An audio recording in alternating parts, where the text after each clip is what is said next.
حضرت جلال صاحب ہم یہ کہیں گے کیونکہ وہ توبہ انہوں نے کی تھی اور رسول پاک نے ان کی توبہ، اللہ نے ان کی توبہ قبول کی اور پھر وہ سچے مسلمان ہو گئے.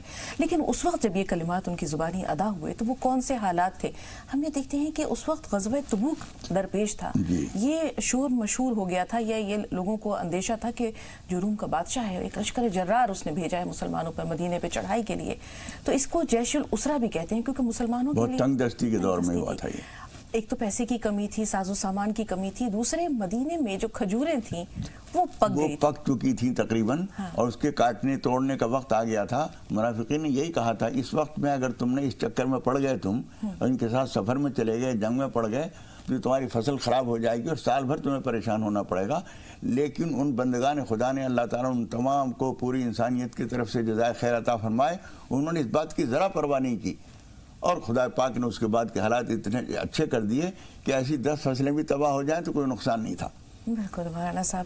اور اسی میں منافقین جو تھے وہ سویلم نامی ایک شخص تھا جس کے پاس جمع ہوتے تھے، جس کے گھر میں جمع ہوتے تھے اور مسلمانوں کا حوصلہ پست کرنے کی کوشش کرتے تھے، ورغلانے کی کوشش کرتے تھے. تو جو جلاس تھے یعنی حضرت عمیر بن سعد کے جو والد تھے، مربی تھے، ہاں جی آپ نے لفظ صحیح بتایا، میں اس وقت سے سوچ رہی تھی کہ کیا کہا جائے. تو جو ان کے مربی تھے وہ جھانسے میں آ گئے. تو یہاں ہم یہ دیکھتے ہیں کہ انسان جو ہے وہ خطا کا پتلا ہے. ابن آدم رسول پاک صلی اللہ علیہ وسلم معصوم عن الخطا ہے، لیکن حضرت آدم علیہ السلام سے ایک چھوٹی سی چوک ہوئی جس کے نتیجے میں ہم سب بھول چوک اور غلطیاں کرتے رہتے ہیں. تو اپنی غلطی پر توبہ کر لینا یہ اللہ کو بہت محبوب ہے. اب آگے ہم آتے ہیں حضرت عمیر کی شخصیت کے اس مقام پر یا اس پڑاؤ پر، اس نہج پر کو دیکھیں، اس زاویے کو تلاشیں جس میں ہم کو قدم قدم پر راست بازی، راست گوئی اور احتساب نفس نظر آتا ہے. حضرت عمر فاروق کا دور ہے اور آپ نے حمص کی طرف ان کو بھیج دیا ہے زکوٰۃ کا مال لینے کے لیے. 1 سال تک زکوٰۃ کی کوئی رقم موصول نہیں ہوئی. حضرت عمر بہت سخت تھے. اس کی ایک وجہ یہ بھی تھی مولانا صاحب، ہم یہ دیکھتے ہیں کہ حضرت عمر اپنے ساتھ بھی بہت کڑا اپنا احتساب کرتے تھے. جس کسوٹی پہ وہ خود کو تولتے تھے، جانچتے تھے، اسی پر وہ چاہتے تھے کہ اپنے تمام مال اور گورنروں کا بھی محاسبہ کریں. اب پیشی ہوتی ہے، پیشی کس انداز میں ہوتی ہے، کیسے آتے ہیں یہ حضرت عمر کے پاس؟ دیکھیے اس سے پہلے یہ سمجھ لیجئے کہ پہلے جب ان کے پاس سے کافی دن تک کوئی زکوٰۃ کی رقم نہیں پہنچی، کوئی رپورٹ نہیں آئی، ٹیلی فون کا دور نہیں ہے، ڈاک بہت منظم نہیں ہے، ایسے میں ایک کارروائی ادھر چل رہی ہے، وہ کیا کر رہے ہیں ان کو نہیں معلوم، یہ کیا ان کے بارے میں سوچ رہے ہیں ان کو نہیں معلوم. بہت دن تک جب اطلاع نہیں آئی تو انہوں نے ان کے پاس خط بھیجا، اطلاع کرائی کہ اتنے دن سے تمہاری کوئی اطلاع نہیں مل رہی ہے. یہ اس بات کو جانتے تھے. اخیر دور کا تو ایسا ہی ایک نمونہ ہے بنو امیہ کی حکومت کا، جبکہ امیر المومنین کی طرف سے یہ حکم گیا تھا کہ پیلا پیلا جو کچھ ہے میرے پاس بھیج دو، سفید سفید جو کچھ ہے مجاہدین میں تقسیم کر دو، یہ آرڈر گیا تھا. یہ دور وہ نہیں ہے، حضرت عمر کا دور ہے یہ. حضرت عمر رضی اللہ تعالیٰ نے جب ان سے پوچھا تو کافی دن کے بعد یہ آئے اور ان کے ہاتھ میں ایک تھیلا تھا، ایک عصا تھا، تھیلے میں کچھ کپڑے ہیں، پرانے جوتے چپل ہیں، وہ پہنے ہوئے آئے ہیں، کوئی ساز و سامان نہیں ہے. حضرت عمر نے پوچھا کہ تمہارا کیا حال ہے؟ اور اتنے دن سے تم وہاں تھے، زکوٰۃ کا مال وصول ہوا ہوگا، کچھ ہوا ہوگا، اس کا کیا رہا؟ چونکہ حضور اکرم صلی اللہ علیہ وسلم کا ایک اصول ہے زکوٰۃ کے تمام مالوں کے لیے، تؤخذ من اغنیائہم وترد علی فقرائہم، ان کے دولت مندوں سے لیا جائے اور وہیں کے غریبوں پر تقسیم کر دیا جائے. انہوں نے کہا وہاں سے میں دولت مندوں سے لیتا رہا، غربا پہ تقسیم کرتا رہا، نہ میں نے اپنے کام میں لیا نہ اپنے کسی رشتہ داروں کو دیا. اب میں جو آیا ہوں میرا اپنا حال یہ ہے، یعنی کہیں اور بینک میں بھی جمع نہیں کر کے آئے، بینک کا دور نہیں ہے، اور اپنے پاس اپنے آپ جو آئے ہیں سواری تک ان کے پاس نہیں ہے، پیدل چل کے پہنچے ہیں. ایک ڈنڈا ہے جو خطرات کے وقت میں جنگلی جانوروں سے بچنے کے لیے وہ ساتھ میں رکھتے تھے سفر میں، اور مختصر سا سامان ہے. یہ بات حضرت عمر رضی اللہ تعالیٰ عنہ کہا کرتے تھے کہ کاش میرے پاس عمیر بن سعد جیسے چند لوگ ہوں جن کو میں اہل اسلام کی اور اپنی حکومت کے کاموں میں مدد لیا کروں. ایسے عمدہ آدمی جو اپنی ذات پہ کچھ نہ خرچ کریں اور جو کچھ آئے غربا پہ تقسیم کر دیں اور اللہ کے حکم کے مطابق سارے مال کو خرچ کریں، ایسے لوگ اس پر رشک کرتے تھے وہ. اور حضرت عمر کا پورا دور جیسا گزرا ہے اس کے بعد بھی بعض مورخین تو کہتے ہیں کہ حضرت عمر کے زمانے میں انتقال ہوا تھا، بعض حضرات کہتے ہیں حضرت عثمان کے زمانے میں ہوا تھا، بعض اور بھی روایات بیان کرتے ہیں. لیکن حضرت عمر رضی اللہ تعالیٰ عنہ ان کے طرز عمل سے بے حد خوش تھے اور وہ سمجھتے تھے کہ ایسے لوگ اگر میرے پاس ہوں تو میں اپنی حکومت کو بہت اچھے طریقے سے چلا سکتا ہوں. بڑا پیارا جملہ کہا تھا کہ عمر پر سے بار خلافت کم ہو جائے. جی ہاں. عمر پر سے بار خلافت کم ہو جائے اگر ایسے کچھ لوگ اور مجھے مل جائیں. جی. اب یہ دیکھیے مولانا صاحب کہ وہ جیسے آپ نے پورا نقشہ ان کا کھینچا کہ وہ چلے ہیں حمص سے مدینہ پیدل. جی. کئی دنوں کا سفر ہے. حضرت عمر نے جب سوال کیا کہ سواری تو انہوں نے کہا کہ نہ کسی نے مجھے سواری کے لیے کہا اور نہ میری غیرت نے اس بات کا تقاضا کیا کہ میں کسی سے کہوں سواری کے لیے. میں پا پیادہ یعنی پیدل چل پڑا. بال پراگندہ ہیں. اور یہ شخص وہ ہے جو گورنر ہے وہاں کا, جو گورنر ہے. جی. جو گورنر ہے اور سارا پیسہ زکوٰۃ کی ساری رقمیں اسی کے پاس آ رہی ہیں اور اسی کے ہاتھوں تقسیم ہو رہی ہیں. اس میں سے وہ چاہے تو 10 گھوڑے اپنے لیے رکھ لے, لیکن انہوں نے ایک گھوڑا, ایک اونٹ کو, ایک سواری, ایک خچر تک اپنے لیے نہیں رکھا. اور کہا یہ کہ نہ تو کسی اور نے کہا اور نہ میری غیرت گوارا کر رہی تھی اور نہ یہ ممکن تھا کہ اسی زکوٰۃ کے مال میں سے یہ کچھ تھوڑا سا اپنے لیے رکھ لیتے, اس لیے کہ ضرورت مندوں کا ہوتا ہے وہ, اور ضرورت مند یہ بھی ہیں. لیکن چونکہ گورنر یہ ہیں, ان کے ہاتھوں سارا تقسیم ہو رہا ہے, تو تقسیم کرنے والا جو ہے اپنے لیے روکنا اس کی شرافت کا تقاضا نہیں ہوتا ہے. بالکل مولانا صاحب, ہم یہ دیکھتے ہیں کہ اس وقت زکوٰۃ کا جو نظام تھا یا جو بیت المال کا نظام تھا وہ اتنا مضبوط تھا کہ رسول پاک صلی اللہ علیہ وسلم نے ایک مرتبہ فرمایا تھا کہ ایک دور ایسا آئے گا جب زکوٰۃ لینے والے نہیں رہیں گے, مستحقین نادار نہیں رہیں گے, اور ویسا ہوتا ہے, یہ ایک الگ معاملہ ہے. لیکن یہاں انہوں نے جو آپ نے ان کا سامان بتایا کہ ایک ان کے پاس پیالہ تھا جس میں پانی بھی پیتے تھے, کھاتے بھی تھے, ایک عصا تھا جیسے آپ نے بتایا کہ اپنی حفاظت کے لیے بھی کام آتا تھا, لاٹھی بھی تھی, ایک کپڑوں کی پوٹلی تھی, ایک مشکیزہ تھا جو پانی بھرنے کے کام آتا تھا. تو انہوں نے کہا کہ یار امیر المومنین, یہ جو دنیا ہے نا میرے پاس, یہ بہت مجھے پریشان کر رہی ہے. اب آپ یہ سوچئے کن چیزوں کو انہوں نے دنیا کہا. یہ جو تھوڑا بہت پھٹا پرانا لباس اور یہ تھوڑا بہت سامان ہے, اسے وہ دنیا کہہ رہے ہیں. تو یہ وہ لوگ تھے جو تارک الدنیا تھے, جو صحیح معنوں میں عابد تھے, جو زاہد تھے. حقیقی معنی میں جن کو تارک الدنیا اور زاہد, صحیح معنی میں زاہد کہہ سکتے ہیں, جو ان ضروری چیزوں کو بھی وہ کہہ رہی ہے دنیا ہے, اگر یہ بھی نہ ہو تو ہم زیادہ اللہ کو راضی کر سکتے ہیں. یہی طریقہ اگر ہو تو ساری زندگی لوگوں کے لیے, آدمی دوسروں کے لیے راحت بن جائے اور اپنی عاقبت بھی سنوار لیتا ہے. بالکل. تو اللہ کے نزدیک ان کا اجر اور جو مقام اور مرتبہ ہے وہ اسی وجہ سے مولانا صاحب, ہم اپنا اگر محاسبہ کریں, اس پروگرام کا مقصد سنیچر کے دن صحابہ سیریز کا مقصد یہی ہوتا ہے کہ ان کی شخصیتیں جو ہیں ان کے تناظر میں اپنے آپ کو ہم دیکھیں, اپنا محاسبہ کریں, اپنے گریبان میں جھانکیں, ہم کہاں کھڑے ہیں. جی, اصل میں یہی مقصد ہوتا ہے ان ساری چیزوں کا. صحابہ کرام, حضور اکرم صلی اللہ علیہ وسلم کی زندگی کے زاہدانہ واقعات, تابعین کے حالات, بزرگوں کے واقعات جو بیان کیے جاتے ہیں, اس کا مقصد صرف تاریخ کو دہرانا یا کہانی سنانا نہیں ہے. یہ نانی اماں بیٹھی ہوئے رات کو کہانی نہیں سنا رہی ہیں. یہ واقعات اس لیے بیان کیے جاتے ہیں کہ ان کو سن کر ان کے مطابق ہم اپنی زندگی کو ڈھالنے کی کوشش کریں اور اس سے سبق لے کر اپنے کانٹے نکال کے دور پھینکیں اور اس کے اندر جو ہیرے ہیں ان کو اپنی زندگی میں ٹانک لیں. بالکل. ابھی یہاں حضرت عمر فاروق کی شخصیت کا بھی ایک بے مثال پہلو سامنے آتا ہے. جیسے یہ اپنے مال کا محاسبہ کیا کرتے تھے, اسی طرح ایک مرتبہ یہ حضرت حذیفہ بن یمان کا واقعہ ہے کہ راستے میں جھاڑیوں میں چھپ کر بیٹھ گئے کہ دیکھیں حذیفہ جب آتے ہیں میرے پاس, طلبی ہوئی ان کی بھی کہ آئیے اور آ کر کے اپنا حساب دیجئے, آپ کس طرح سے جو ہے وہ اپنے حکومت کے, اپنے علاقے کے جو ہے وہ کام کاج کر رہے ہیں, لوگوں کو آپ سے کوئی شکایات تو نہیں ہے. اور یہ جھاڑیوں میں چھپ کے بیٹھ گئے کہ میں حذیفہ کو اس روپ میں دیکھنا چاہتا ہوں جس روپ میں وہ وہاں سے چلے ہیں. اور جب انہوں نے دیکھا جھاڑیوں سے اچانک نکل کر سامنے آ گئے تو حذیفہ بن یمان رضی اللہ تعالیٰ عنہ نے کہا کہ امیر المومنین آپ, بولے میں تم کو دیکھنا چاہتا تھا کہ یہ جو دنیا ہے یا یہ تمہارا عہدہ ہے اس نے تمہیں دنیا سے تبدیل تو نہیں کر دیا, دنیا کی طرف تو نہیں مائل کر دیا. اس کے بعد کہا کہ نہیں, میرا جو تمہارے بارے میں گمان تھا وہ بالکل درست تھا. تو یہ انہوں نے چیدہ لوگوں کو ایسے خاص مقامات پر گورنر یا عامل کے طور پر یعنی متعین بھی اسی لیے کیا تھا کہ ان سے وہاں کے لوگ سیکھیں اور وہ ان کے لیے ایک روشن مثال اور قابل تقلید نمونہ بنے. آج حضرت حذیفہ ہیں, حضرت سلمان فارسی ہیں, عمیر بن سعد ہیں, یہ وہ شخصیات ہیں جنہوں نے یعنی دریا کے اندر گزرتے ہوئے سوکھا رہ کے دکھا دیا. مال کے سیلاب کے اندر سے رہتے ہوئے انہوں نے اپنے آپ کو اس طرح سے بچا لیا کہ اس میں سے ایک دھاگا بھی اپنے لیے ضرورت فوری بالکل جائز ضرورت ہے جو ہو سکتی تھی اس سے زیادہ ذرا بھی نہیں لیا. یہ رجال صدقوا ما عاهدوا اللہ علیہ، جو قرآن مجید میں کہا گیا ہے کہ وہ لوگ ہیں جنہوں نے جو اللہ سے وعدہ کیا تھا پورا کر دکھایا.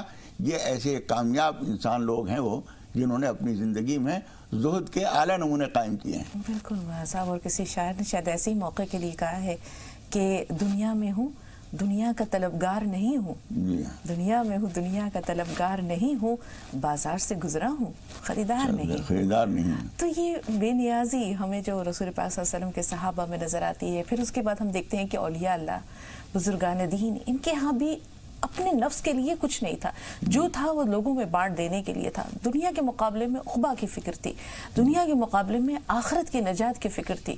یہاں بہت سی چیزیں وہ جانور، جیسے آپ نے کل کہا کہ بازار سے گزر رہے ہیں، مٹھائی کھانے کو دل چاہ رہا ہے، لیکن آپ نے کہا کہ میں نے اپنے نفس سے کہا کہ میں قرض لینے کی بجائے تجھ سے قرض نہ لے لوں، آج نہیں پھر کبھی. تو آپ یہ دیکھیے بہت سے لوگ تھے جو اپنی محبوب چیزوں کو، میری والدہ بتاتی ہیں کہ دنیا میں ترک کر دیا کرتے تھے، اللہ کے لیے چھوڑ دیا کرتے تھے کہ ہمیں یہ نعمت آخرت میں دینا. امی کا یہ قول یا میری امی کا یہ کہنا کس حد تک درست ہے؟ بالکل صحیح ہے. یہی اصل میں قرآن مجید کا طریقہ ہے، یہی حضور اکرم صلی اللہ علیہ وسلم کی زندگی ہے، یہی صحابہ اکرام کا طرز عمل ہے، اور یہی اولیاء اکرام کی زندگی ہے کہ وہ ہر چیز کو چھوڑ کر، جتنا چھوڑتے جاؤ گے خدا پاک کی نعمتیں تمہیں زیادہ ملتی جائیں گی. جسمانی چیزوں، مادی چیزوں کو جتنے زیادہ چھوڑتے جاؤ گے، روحانی چیزیں اور نورانی چیزیں اتنی زیادہ ملتی چلی جائیں گی. یہ خدا پاک کا کچھ اصول ہے. جو ترک کرتا ہے اللہ کے لیے، خدا پاک اسے نوازتا ہے. حضور اکرم صلی اللہ علیہ وسلم نے اپنی زندگی کیسی زاہدانہ گزاری، اپنے آپ کو کس طرح سے ہر چیز میں پیچھے رکھا. آج دنیا میں سب سے آگے حضور اکرم صلی اللہ علیہ وسلم ہیں. صحابہ اکرام نے اپنے آپ کو ہر چیز سے محروم کیا، چھپ کے اپنا فاقہ کر رہے ہیں، مہمان کو کھلا رہے ہیں. یہ انہوں نے چھپ کے کیا تھا، اندھیرے میں چراغ تک گل کر دیا. لیکن خدا پاک جب نیک کام کرنے پہ آتا ہے تو آج 1400 برس گزرنے کے بعد بھی ہم ان کا تذکرہ کر رہے ہیں کہ ایسے خوش نصیب لوگ بھی اس روئے زمین پر ہو کر گزر گئے ہیں. بالکل مولانا صاحب، اور ان کا یہ واقعہ نصابی کتابوں کا حصہ ہے. جی ہاں، اردو کی جو درسی کتاب تھی، یہ واقعہ بچپن میں تب ہم نے پڑھا تھا، اسکول جایا کرتے تھے، اور وہ اس کا مقصد بھی یہی ہوتا تھا کہ ان سے ہم یہ سیکھیں کہ ہمیں کس طرح سے اللہ کی رضا حاصل کرنی ہے. کیونکہ اللہ کی رضا میں ہی بندے کی رضا ہے. اللہ تعالیٰ کہتا ہے کہ اے میرے بندے، ایک تیری چاہت ہے اور ایک میری چاہت ہے، ہوگا وہی جو میری چاہت ہے. لیکن اگر تو نے سرکشی کی اس میں جو میری چاہت ہے تو میں تھکا دوں گا تجھے اس میں جو تیری چاہت ہے. لیکن اگر تو نے اطاعت کر دی، اپنے آپ کو سر تسلیم خم کر دیا، تو میں بخش دوں گا تجھے وہ بھی جو تیری چاہت ہے، اور پھر ہوگا وہی جو میری چاہت ہے. تو اللہ کی چاہت میں اپنی چاہت کو ضم کر دینا مولانا صاحب، اس کے لیے بہت جگر چاہیے، حوصلہ چاہیے. ایک بڑے بزرگ یہ کہا کرتے تھے کہ اس دنیا میں جو کچھ ہو رہا ہے میری مرضی کے مطابق ہو رہا ہے. لوگوں نے پوچھا یہ کیسے؟ انہوں نے کہا میں نے اپنی مرضی کو خدا کی مرضی میں گم کر دیا ہے. اب جو کچھ وہ چاہتا ہے وہی میں چاہتا ہوں. تو ایک ہی بات ہو گئی. یعنی جو کچھ اللہ چاہتا ہے وہ ہوتا ہے نا دنیا میں. وہ کہتے ہیں میں نے اپنے آپ کو، اپنی مرضی کو خدا پاک کی مرضی میں گم کر دیا ہے. اب جو کچھ وہ چاہتا ہے وہ ہوتا ہے اور وہی میں بھی چاہتا ہوں. تو یہ بات گویا سچ ہو گئی کہ دنیا میں وہ ہو رہا ہے جو میں چاہتا ہوں. یعنی میری مرضی وہ ہے جو خدا کی مرضی ہے، اور خدا جو کچھ چاہتا ہے وہ کرتا ہے. تو اپنی مرضی کو خدا پاک کی مرضی میں گم کر دینا یہ سب سے بڑی عقل مندی، سمجھداری ہے. اس کا نتیجہ ہوتا ہے کہ خدا پاک اس کو اپنا بنا لیتا ہے اور اس کو دنیا اور آخرت دونوں نواز دیتا ہے. اب یہی دیکھیے نا ہماری آج کی شخصیت کے ایک نو عمر لڑکا، ایک نو عمر بچے، لیکن اللہ تعالیٰ کو ان کا عمل کتنا پسند آیا. اور اللہ تعالیٰ نے جو ہے وہ آیتیں اتار دی. تو انشاءاللہ موقع ملا کچھ اور باتیں بھی آپ سے جانیں گے. 2 کالرز ہیں فون لائن پر. پہلے ہما آپ سے مخاطب ہیں. ماجد بھائی تھوڑا سا انتظار، آپ سے بھی بات کریں گے. جی ہما بتائیے. جی السلام علیکم. وعلیکم السلام ورحمۃ اللہ وبرکاتہ. میم میں نے نا 3 دن پہلے یا 4 دن پہلے قریب آپ کو کال کیا تھا، ایک سوال کیا تھا، بٹ آپ بھول گئی، شاید مس کر دیا آپ نے. جی بتائیے. میم نکاح سے تعلق ہے، میرا تھوڑا سا کنفیوژن ہے، تو میں یہ والا سوال آپ سے دوبارہ رکھنا چاہتی ہوں. پلیز ایک بار پیچھے سن لیجیے. ہاں بتائیے. جی میم یہ ہے کہ جیسے کہ ہم سب جانتے ہیں 1400 سال پہلے ہی قسمت لکھ دی گئی ہے اور ہر چیز لکھ دی گئی ہے. پیدائش، موت، رزق، شادی کس سے ہونی ہے، کتنا ہمیں ملے گا، ساری چیزیں لکھی ہوئی ہیں. بس مجھے یہ پوچھنا ہے جب ساری چیزیں لکھی ہوئی ہیں تو اس کے حساب سے تو ہمیں کوشش کا کہاں تک رول ہے؟